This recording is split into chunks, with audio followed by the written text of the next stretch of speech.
My name is Brian Cisneros. I'm the lead representative to the Oyster River Cooperative School District School Board.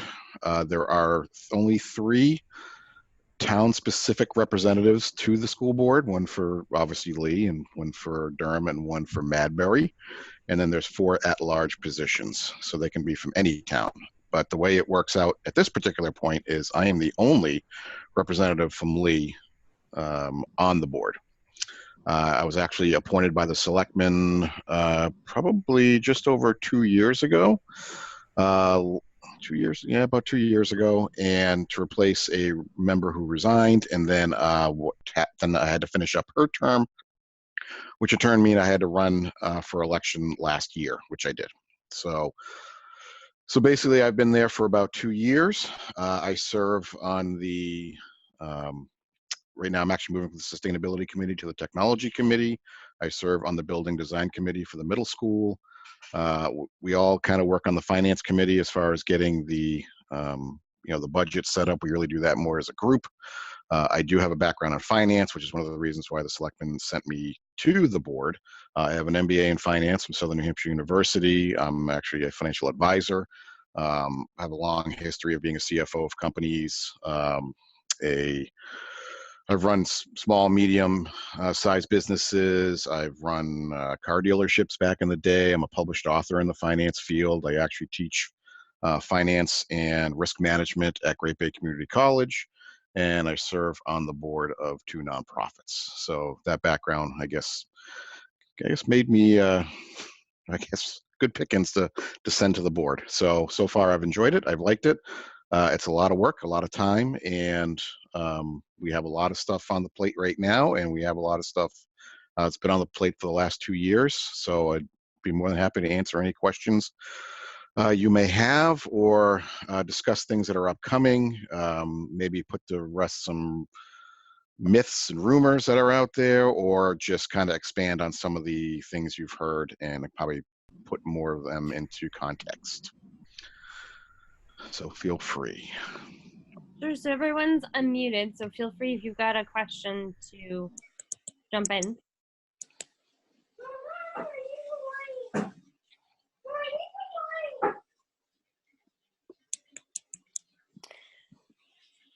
Okay, well, I'll start it off. What has your experience been for the last several years? I mean, what does it take to be on the school board? And would you recommend it to anybody? Or talk about your daily activities. Well, it really, summer is the slower time. Fall is our busiest time because we're preparing the budget. We meet several times for the budget as far as workshops and public meetings, open meetings. We discuss it openly for could be an hour or so at each meeting in the fall. It takes up most of our time, and usually we have it squared. We have to have it squared away by the deliberative session, which is in February, and then from the deliberative session it goes to the vote in March to the taxpayers. So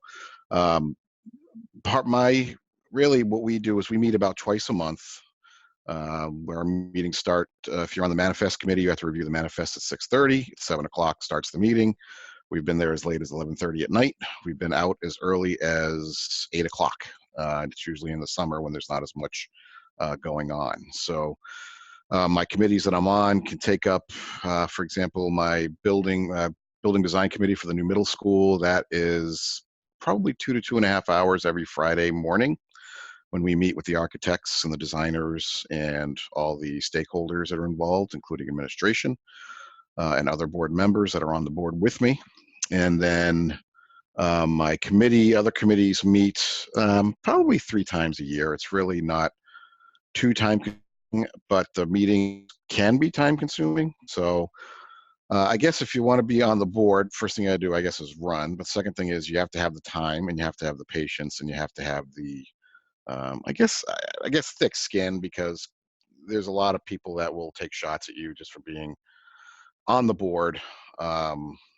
Some of them are justified, some of them are not. So it's just something that you kind of have to be aware of. I mean, it doesn't bother me at all when someone questions what I do. I know every decision I make, I can back up with reason or conviction. So I'm not too worried about that. But I mean, it's not for the lighthearted, but it's also not for the people that have not a lot of free time.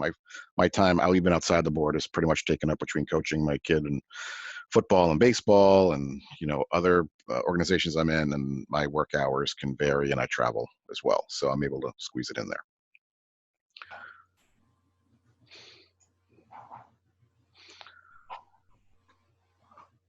Hopefully that answers what you're looking for, Amanda. It does. Sorry, I had myself still on mute. I appreciate that, and I completely understand the time that you put in. I think anyone who does that is wonderful. So thank you for doing that. You mentioned something that I think would be an interesting topic to talk about, which is the middle school. Yep.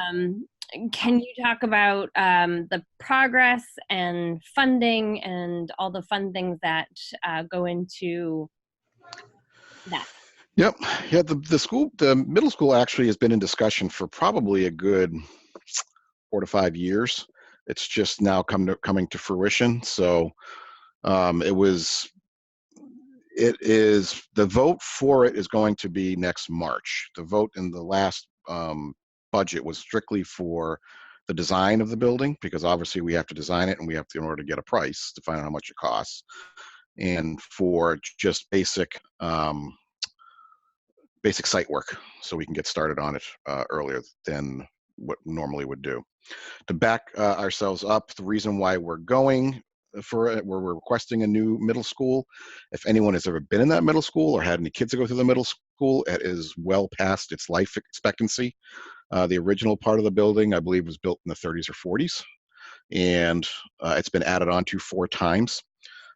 Each time it's basically just been expanded. Right now, the footprint of that building is about 3 football fields total, in square footage. So the problem that comes up is a lot of it is ADA compliance. We are ADA compliant right now, but we are ADA compliant as of the last add-on to that building, because if we do any more work to that building, we have to bring our ADA compliance to the current ADA standards, which are much, much more in-depth and more strict than they are today. So that's the first thing. The second one is there are parts of that building that are, I don't want to say uninhabitable, but not conducive to even minimum standards of learning as far as square footage and the quality of the room, and the where they are, how they're, the climate control, everything to the electronics that go there. It's just we can't stretch the building any farther than we already have, I should say. So what's that allowed us to do is, or what's caused us to do, is to look at the options. The 2 options really are to add on to the building again, or bring the building up to code, and the other one is to build a new one. We did an analysis of both, and actually it cost us about $5 to $6 million more to actually bring that school up to code, and it still isn't going to fix the problems we have. So, and most of the cost goes into the fact that it's going to take almost twice as long to do, because it's an inhabited building versus an uninhabited building. There was a committee that was brought up to figure out where or how we could fix that problem in the middle school. There were 13 options on the table, and that was a different committee that was had selectmen from all 3 townspeople, administrators. They all went through that. A lot of them were engineers, designers. They went through 13 options that ranged from the basics of fixing the school we have, to building off-site, to adding on to the elementary schools and bringing a couple grades there, and then adding on to the high school and bringing a couple grades there. We even looked at an option where we would turn the high school into the middle school and build a whole new high school. And we even had one that we were going to build over on the Goss property in Durham. That was actually the one that came out number 2. So of those 13 options, it was narrowed down to the 2 options, which was build on the site that we have now, and the other one was to build on the Goss property. The problem with building on the Goss property is that would take an extra year, because we have to get a vote to buy the land, and then we actually have to spend more because we have to bring in a lot of infrastructure out there. The downfall with it, the cons to it, where it's not really part of Durham out there. It's too far away. We have a lot of kids that bike to school. We have a lot of kids that walk to school. And there's not really an option to do that because we're going up and down Madbury Road, Route 4, things like that, and that just limits a lot. It would give us more room for expansion if needed, but it just didn't justify the cost. The spot that they're at now, we're actually looking to build on what you'll see as the baseball field in the back. We're actually looking at a building that is half the footprint that they are right now. And the reason why we're doing that is we're going up rather than out. So we're looking at a 4-level building with, like I said, about 1.5 football fields in size. The first 2 floors are going to be kind of open, not open to the public, but can be open to the public. For example, there's going to be a gym, recital hall. There's going to be the dining commons for the students, the library, administrative offices, orchestra practice, chorus practice, and instrument storage. That recital hall is going to be 2 floors, as is the gym. And then on top, on the second floor, you're going to have more rooms, basic special rooms, such as foreign language, health classes, art, STEM, things like that. Third and fourth is going to be strictly classrooms. And the reason why we did that is more of a security thing, because we can lock down the rest of the building and keep third and fourth locked. Even if we have it open on the weekend to the public, we can always lock down the third and fourth floor so nobody can go up there. Also for security reasons, for that to be secure in the event somebody comes in the front door, we can always lock down upstairs and take care of the issue downstairs. Right now, we are in we're getting past the sketch phase, and we're actually in some pretty good design. I guess just the designs in general are pretty much, I don't want to say done. They should be done by the fall. Pricing is starting to go out now. We have a pretty good gauge of what we're looking at. What we're doing, one of the last things we're doing is going back to the staff to see, make sure everything meets their requirements. We actually polled not only the staff, we helped poll the students, and we polled parents to see what you would want and what you would need in a school. And we try to put all of that in there to the best of our ability with the footprint we have.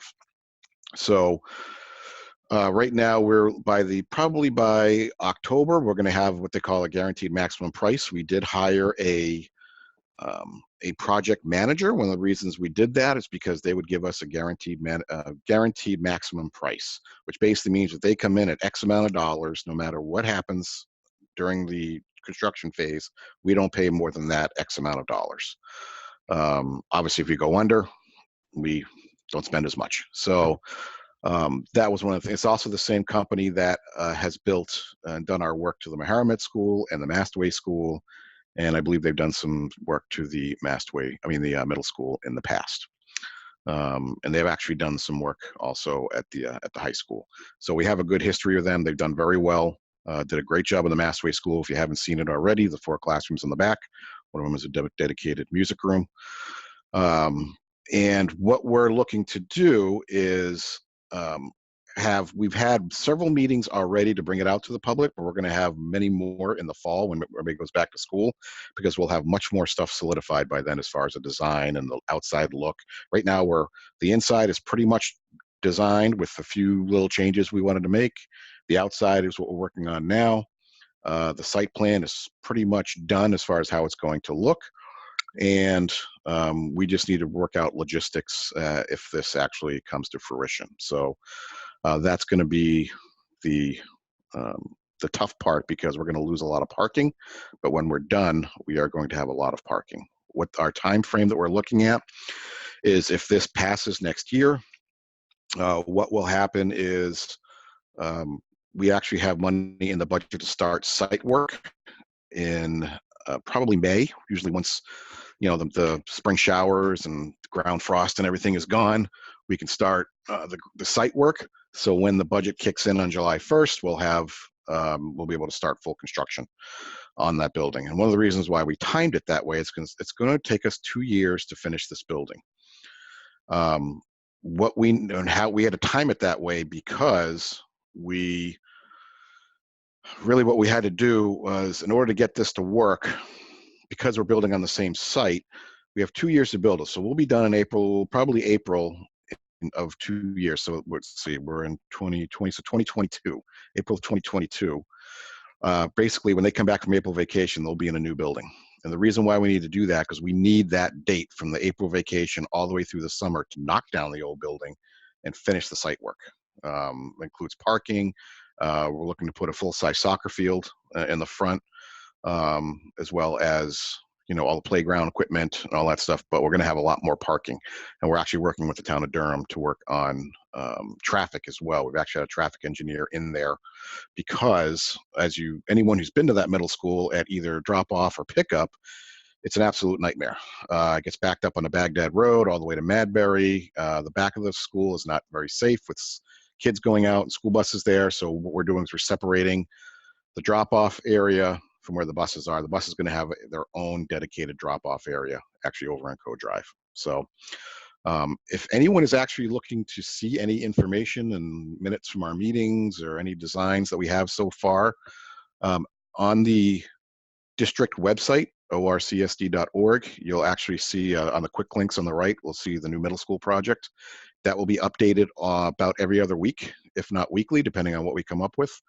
And you'll be able to see a lot of the information on there. And as of this week, you're actually going to see the bonding issues, the bonding choices that we're looking at right now, because that's kind of where we're going to start getting hot and heavy is how we're going to bond it. And we have about 4 different options that we're looking at. So that's a lot of information, but if you have any questions, please let me know.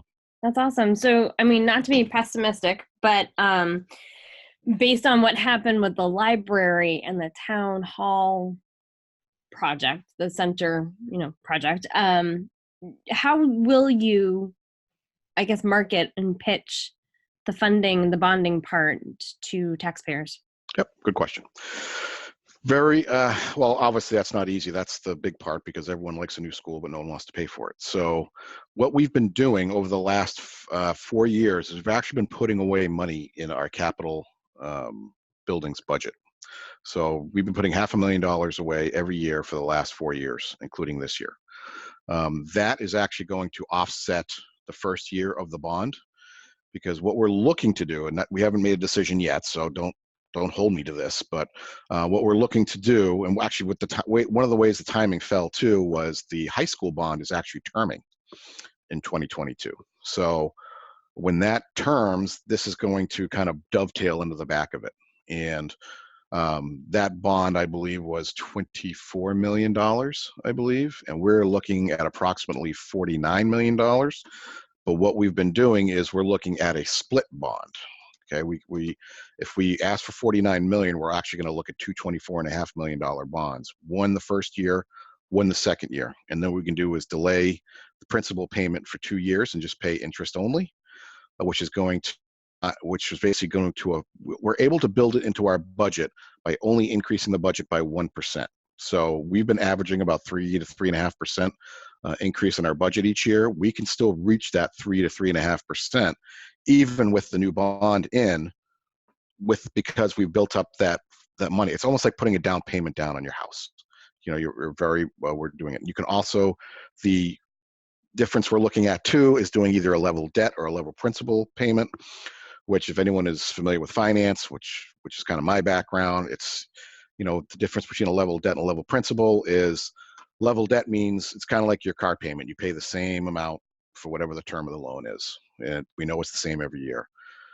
The level debt means you're paying the same amount of principal each year, but your interest is based upon that principal. So actually your payment goes down over time.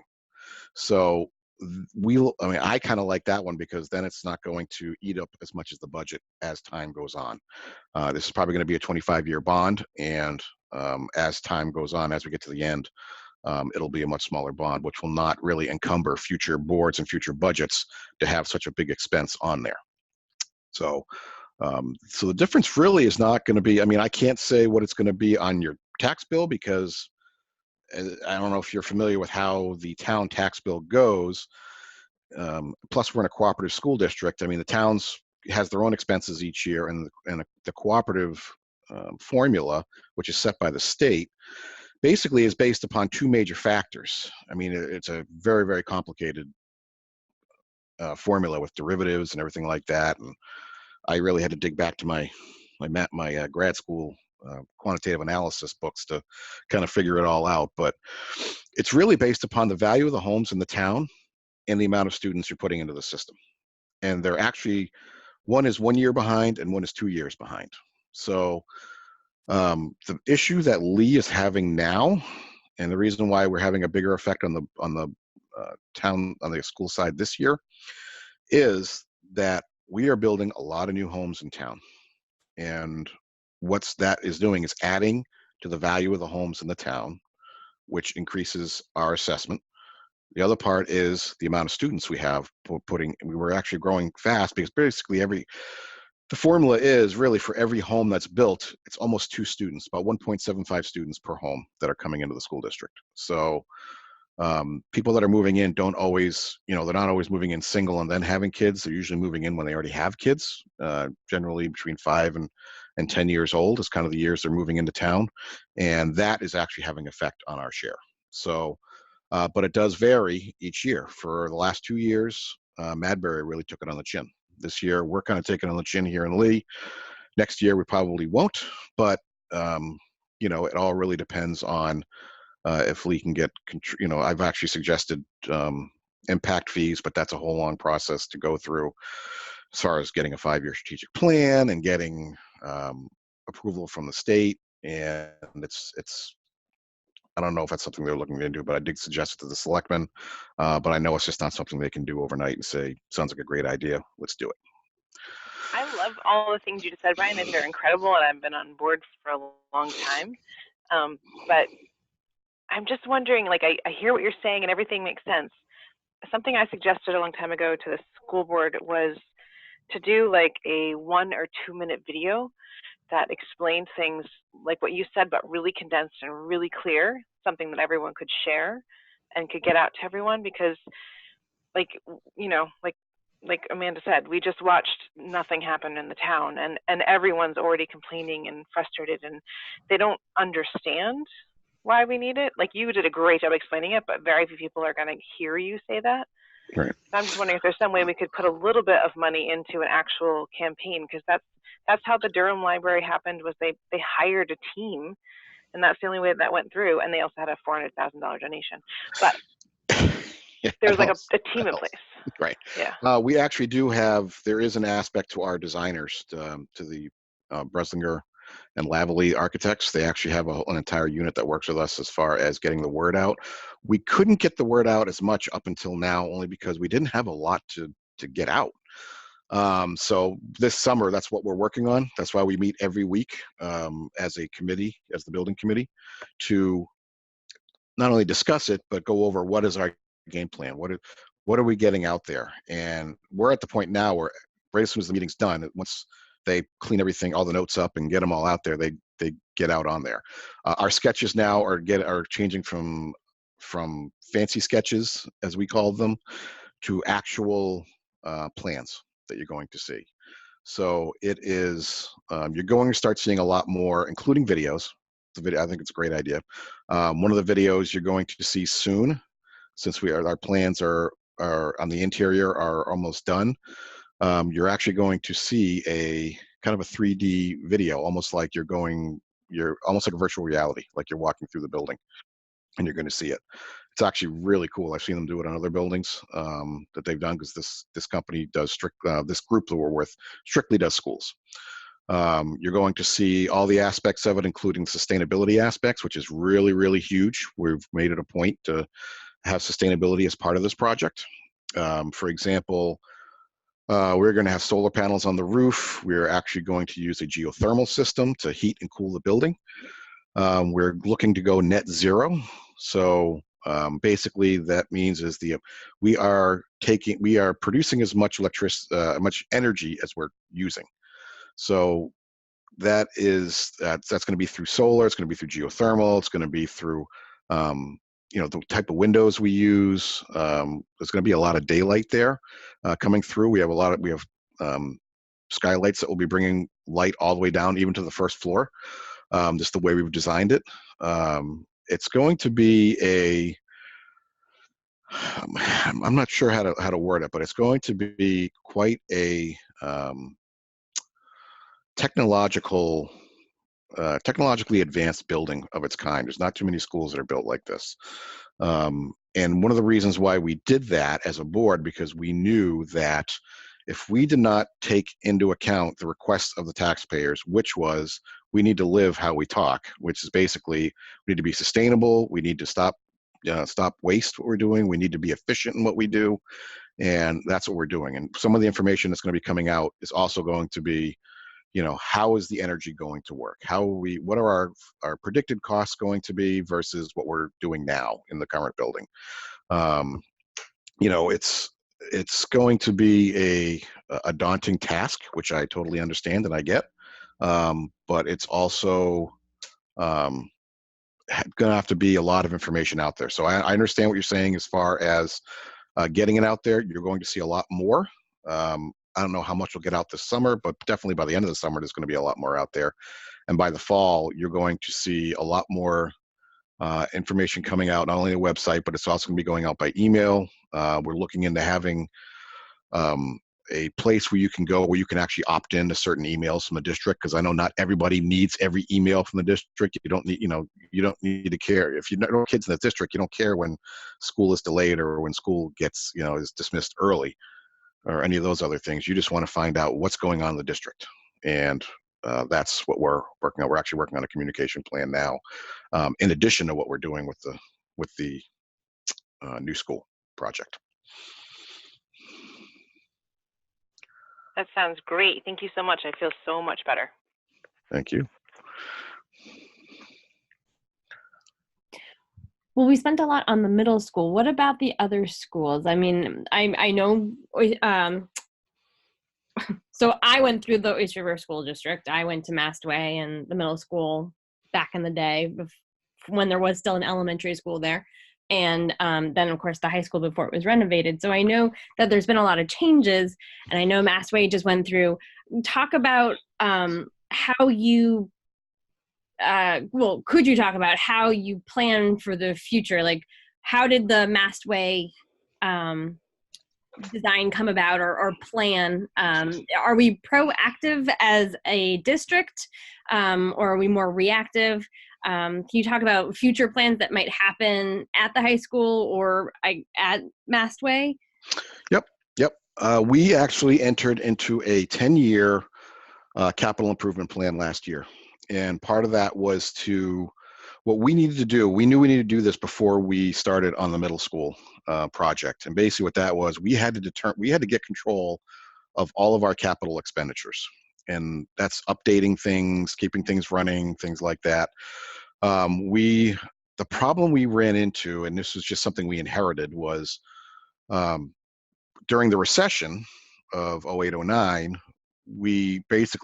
the board basically put everything on hold as far as any improvements, any additions or renovations or anything like that were needed, put them on hold, which basically set the capital improvement plan back, 3 to 4 years. So what we did was we needed to know for the next 10 years, what do we need to do to get everything done that we need to get done? And we came up with basically a yearly plan, a yearly budget, how much it's going to cost us. And we basically budgeted for certain things. And then what we did was we called in Siemens, that is basically an energy, part of our energy audit. And Siemens actually came in and we did a capital improvement budget with them where they guaranteed us savings each year. For example, our first year, we actually saved $45,000 in electricity just by switching the lights to LEDs in the high school and the elementary schools. Obviously, we're not putting as much money into the middle school for obvious reasons, unless the bond doesn't passes, and then we're going to have to put money into the middle school. But we're basically trying to hold that school together as long as we can, doing the basic stuff that needs to be done, but not anything too expensive. The and what those projects include are, replacing air conditioning units. We replaced the windows at the Mastway and the Mahomet School last year as part of that plan. You probably saw that if you were driving by. We actually, so we had LED lighting. We're actually looking in the future we're actually looking to expand parking at the high school by actually getting rid of the tennis courts. I shouldn't say that. We're not getting rid of the tennis courts. We're going to turn the tennis courts. We're going to clean that all up, and we're going to make parking there, move the tennis courts behind the school, and make them actual full-size tennis courts that can be used for competition, which they can't now. So, because I think right now they're using Woodridge for high school tennis, if I'm not mistaken. We want to bring that back to the high school. Those things are all budgeted now for the next 10 years. We've already set that up. As far as the Siemens agreement that we have, Siemens oversees that. They come in, they do it. They're basically our contractor, and they've done it all. Plus, they make sure everything is running properly, not just with electrical, but with our oil burners, our gas burners, boilers, everything that's working properly. How we handled the Mastway School was actually pretty interesting. As you may know, we had a disparity in enrollment. It's been an enrollment issue between Mahomet and Mastway. We were trying to even out the enrollment. Our goal 10 years ago was to get rid of the trailers over at the Mahomet School. They've been there for 20 years. They're only supposed to be there for about 2. So what ended up happening is on both schools, both the Mahomet and the Mastway, we actually had a Homeland Security audit done, which is required by all schools. And they basically said, yeah, your schools has issues, but these outside trailers have zero protection whatsoever. I mean, you can have a locked door, but anybody with a gun can shoot right through those things because they're basically trailers. So what we're trying to do is move some of those Mahomet. That's why we're moving the lines over the last few years to move more kids over to Mastway, because Mastway actually had open classrooms at the time. Mastway then quickly became full, not as much because of the moving of the students, but because of the people moving in to that district that belonged to Mastway. So what we did, we actually spent cash in the budget. It wasn't loaned or anything like that to build those 4 extra classrooms. One of them a dedicated music room, 3 other ones are classrooms. We actually now have 1 open classroom at the Mastway, which we think will be filled next year because we had to add on an extra kindergarten class.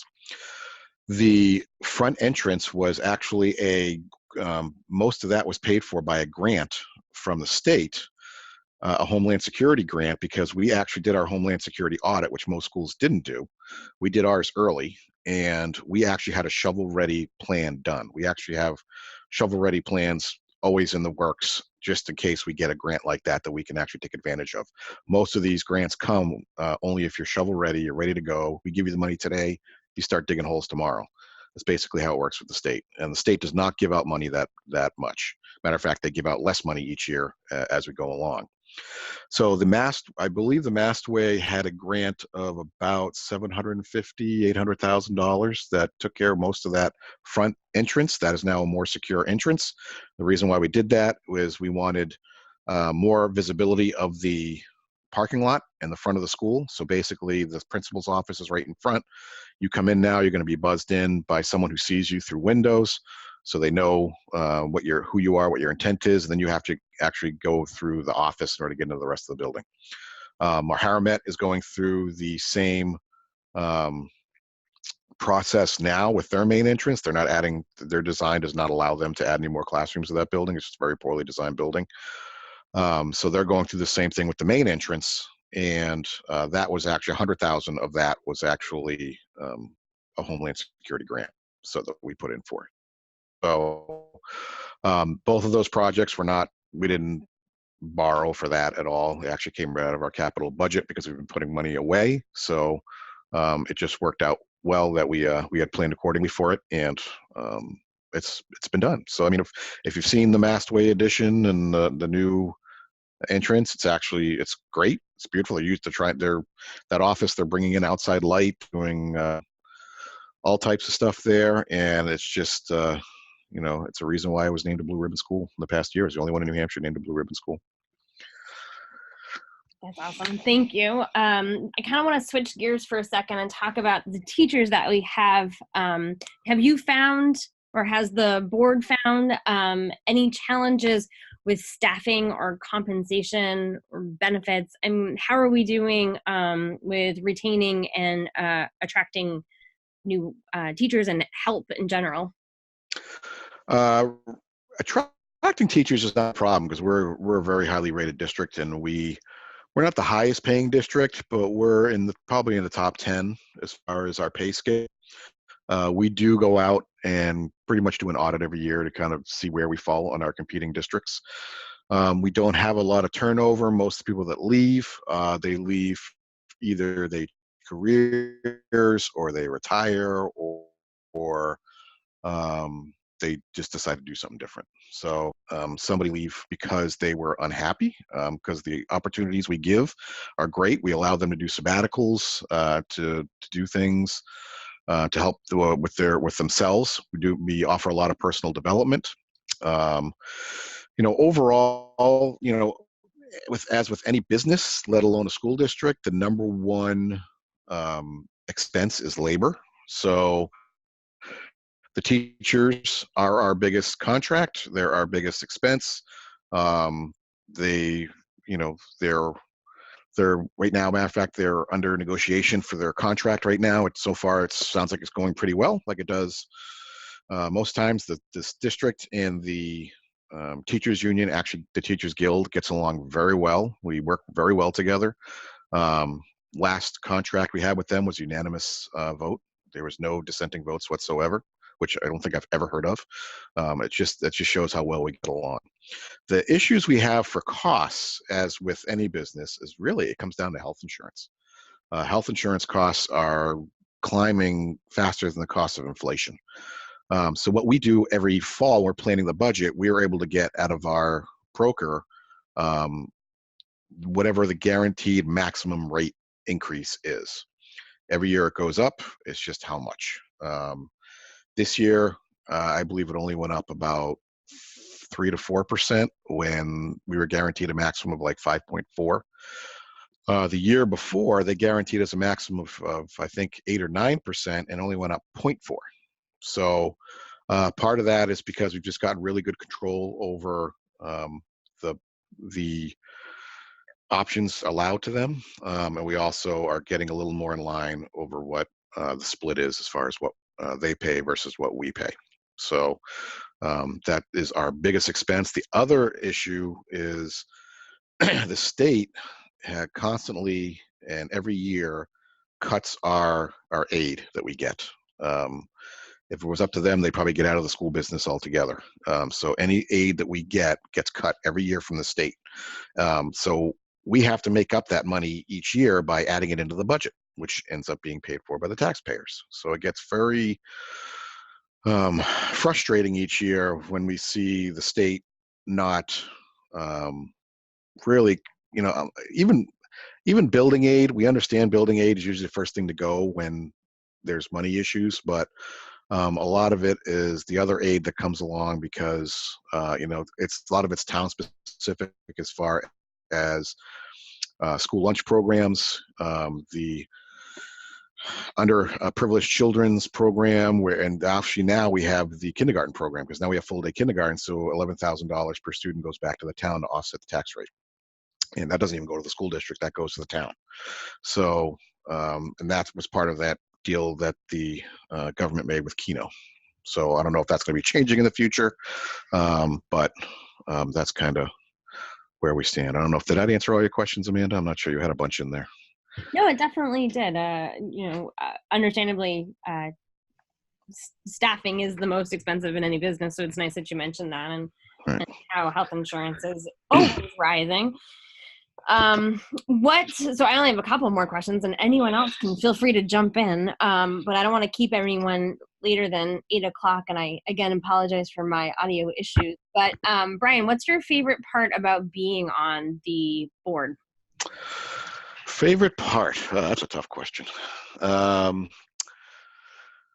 Right now, I enjoy, because it's my inner nerd, I probably enjoy the budget process. Most people find it extremely tedious. I like digging into the numbers to see where our revenue. We only control our expenses, because basically what we do is we send whatever our budget is, we give it to the towns, and the towns, put it into their tax rate. So that's kind of how it works. I actually really enjoy being on the middle school design committee. What is going into this process is absolutely fascinating. How, um, because we brought so many educated people in it, not just the staff and the administrators, and uh, even the kids get involved. We just how they really maximize the experience of education, and and you somehow into it, you put in security, you put in a welcoming environment, you put in a healthy environment. One of the things that are important, they said, is we need to make sure there's always fresh air coming through that school, which is part of the geothermal systems, to make sure there's always circulating fresh air through there, so there's not stale air, kind of like you have in the current middle school. We don't want areas of the school that are 90 degrees on a warm day, and then the middle of the school is 60 degrees, just because the air conditioning is reaching there but not the outside of the school or the outer bank of the school. We're trying to bring in a lot of outside light because we know that's healthy. The students actually made it a point that they wanted access to food during the day or even in the morning. So in each floor, there's 2 breakfast nooks that we're building in, so they can go in and get a banana, get an apple. We worked with the food services to get that in there, because they thought that would be a really good idea. Things that don't take a lot of labor, but just adding a little bit here and there to make a big difference. We've put breakout rooms all over the place, including faculty staff rooms, which the middle school does not even have now. We put in individual bathrooms rather than gang bathrooms. One of the reasons for that was it's just, there's less problems with that, and the kids actually wanted that. They just wanted their own privacy in the bathroom. I mean, there's still an invisible area where you can see down the hallway, but they're all kind of back next to each other with a handicap stall in there. And the teachers actually like that, because right now there's only 2, I believe there's only 2 faculty bathrooms in the middle school. So now they'll be able to use a single stall bathroom, which they're very happy with. So that's kind of the part I like the most. I love the design committee. I like budgeting, and just kind of dealing with some of the tougher issues. We've had lots of tough issues over the last few years that we've had to deal with. And I think we did a really good job of dealing with them. But I think most of that came from the superintendent, who really led us really through some really rough times. Did a pretty good job of doing so. But I'll leave it at that. Perfect. So then I only had 2 more questions.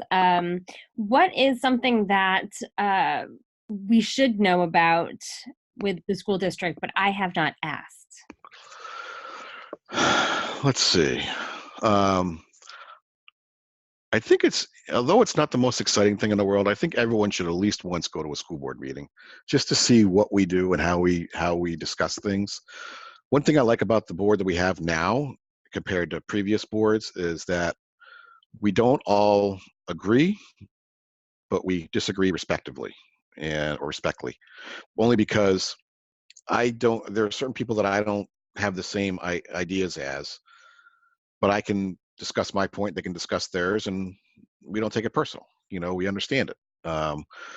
Whether it was football, whether it was the middle school, or it's whatever other topic has been on the hot seat, the middle school cell phone policy. That got pretty heated. So, but we all really came to fruition at the end, and we actually came up with a really good idea that kind of solved all our problems, and that was going 1-to-1 in the middle school. Every student in the middle school has a laptop, and that basically got rid of all the electronic devices, and we actually brought them into the 21st century, and the teachers loved it. They're absolutely ecstatic that we were able to do that, because now the kids all have their own laptop. They can submit their homework, they can ask questions, they can do their own projects. They don't have to be in the classroom. They will do their work, and they love it. So I have a question relating directly to that. Okay. I have a soon to be sophomore. He is exactly the 1 year ahead where they get those laptops. Is there any chance in the future? I'm sitting here researching how I'm going to buy one for him if I can't figure it out. Is there a future plan for the ones that are in high school, or are we just going to forget the ones that are ahead of freshman year? The high school wanted an extra year before they went 1-to-1. So they wanted to design a much more advanced plan than the middle school did. The middle school plan actually came together really fast. Mhm. So, but I commend the group from the middle school that put it together because it absolutely answered all our questions. The high school is currently working on one with Josh Olstad, the head of IT, and Miss Filippone and all that. So you will see if your child's going to be a sophomore this coming year, Yeah. it'll be the next year, his junior year, he will have a laptop issued to him. So we are. Okay, so I don't need to buy one this summer. It's going to be, if I can wait 1 more year, then he'll be fine for. Correct. And okay. the freshmen this year, we've actually kind of did a program to let the freshmen actually have laptops because that was what made me sad. Yeah. Because he's going to have kids a year behind him that have laptops and he doesn't. Right. So, and it was only because the 8th graders had them this year. And right, exactly. No, I get you don't that. want them to lose out on a year of not being connected. Right. And, we'll just, basically, we're not going to replace the iPads in the school district for an extra year. That's how we put Got it. it. So. Thank you. Yep. So then my last question would be, of course, education should not be a party controversial kind of thing. We all should look at it the same. So knowing that you're talking to the lead Democrat committee and you've got a bunch of people on this and those who might listen afterwards who could be potential advocates and volunteers, what can the lead Democrats do for the school district? I would say just, right now, just don't make assumptions based upon what you hear from other people. That's the biggest issue I've actually run into this year is I've had people come up to me and say, I heard this. And I'm like, well, that's not even remotely close to what we've either done or it's not even an issue right now in front of us. So what I would say is go to the district website, look at the middle school stuff, because that's going to be the hot topic over the next 6 months. Look at the middle school, start there, but also look through the minutes through the school district minutes. I know there's several people out there that do, because they email me and they ask me about certain things, or they'll bring it up at the next meeting or what have you. They're also all on YouTube. So I know they're boring and I know they're long, but you can always fast forward through. But there's a lot of things going on behind the scenes that you're not aware of. And a lot of times it's more operational things. Remember, as a board, I don't have, day-to-day management of the district. I oversee the district as a board member. So I don't have authority to deal with one person or one issue directly. I have to, there's a certain procedure to go through. The superintendent does answer to us. So, if we tell him that he can't do something, he can't. If he makes a suggestion to us and we turn him down, he can't do that, and vice versa. If his makes suggestions to us and we're like, sounds good, let's go with it. Not everything we do is costing money. There's a lot of, especially we're very, very careful when we do our budgets. We're very, very careful when we take on any issue to see, the number one question always is how much they're going to cost, and will it fit in the budget? If it doesn't fit in the budget, then that's because the one issue we're trying to do now, just as an example, we're trying to work on a communication plan to get more communication out there. That's the biggest issue I think right now with most people is the communication of what we do and get it out to the people.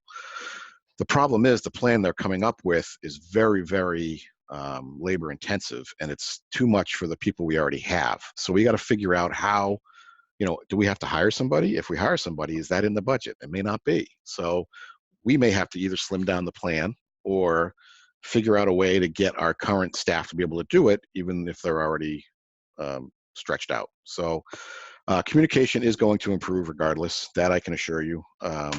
You're going to see a lot more of us board members and the superintendent and the designers and everything out there with meetings. I'm sure if you ask the question not related to the middle school, we'd be more than happy to answer that too. But all of us are pretty approachable. I don't know any of the board members that would ever turn away a question at all. You can always email me. You can always, I'm pretty much around town a lot, so you can always see me. But I guess my words of wisdom is, don't be afraid to ask if you have a question, especially if it's confusing or if it doesn't sound right. Chances are, if it doesn't sound right, it probably isn't. So, but that's pretty much it. That's awesome. Thank you so much. Does anybody have any additional questions for Brian before we end our meeting? I'm going to take that as a no. Okay. Thank you again. This has been really educational. I mean, for someone who's been out of the Oyster River School District for 20+-ish years, this has been very, I appreciate the update, and there's always just so much to know, and it's nice to have a person that you can reach out to. So I appreciate you being part of this. Anytime. And as somebody in the school district, I appreciate it too. Thank you. Thank you so much. No Great. problem. All right. Well, then I will end this here. Thank you all for joining. And keep in mind, we are off for July and August, but might have some in-person events. But I will keep you all posted when I have more details. And everyone have a great night. You too. Thank you, Amanda. Thank you. Good night.